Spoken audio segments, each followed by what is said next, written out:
ஆன்மீக நண்பர்கள் அனைவருக்கும் அன்பு கலந்த வணக்கங்கள். இன்றைக்கு நாங்கள் ஆன்மீகம் சம்பந்தமான பதிவில் துயரம் போக்கும் துர்க்கா ஆச்சி அம்மனை பற்றி பார்க்கலாமா வாங்க. மகிஷாசூரனை சம்காரம் செய்தால் துர்கா தேவி. அதனால் தான் துர்க்கைக்கு தோஷம் ஏற்பட்டதா. தனக்கு ஏற்பட்ட தோஷம் நீங்கணும்னு சொல்லி தேவி நீராடிய தீர்த்தமே நொய்யல் நதியாக காணப்படுகிறது. அதாவது அதற்கு பிறகு துர்க்கை அந்த ஊரிலேயே தங்கி தனது ஆட்சியை மேற்கொண்டாரா.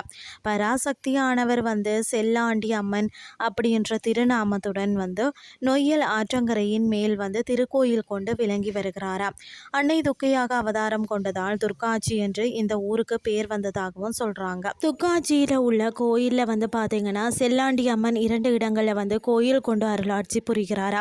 ஒன்று நொய்யல் நதிக்கரையில கிழக்கு பகுதியில சிவசக்தி வடிவில், அதாவது நெருஞ்சி முள் செல்லாண்டி அம்மன் சின்னம்மன் என்ற பெயருடன் காட்டுல கோயில் கொண்டிருக்கிறாராம்.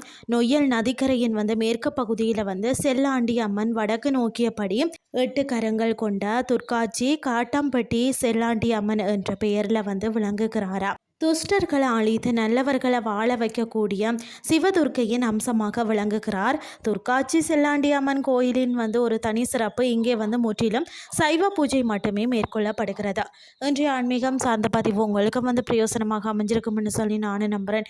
இதே மாதிரி மற்றொரு ஆன்மீகம் சார்ந்த பதிவோடு உங்களை சந்திக்கிறேன். நன்றி.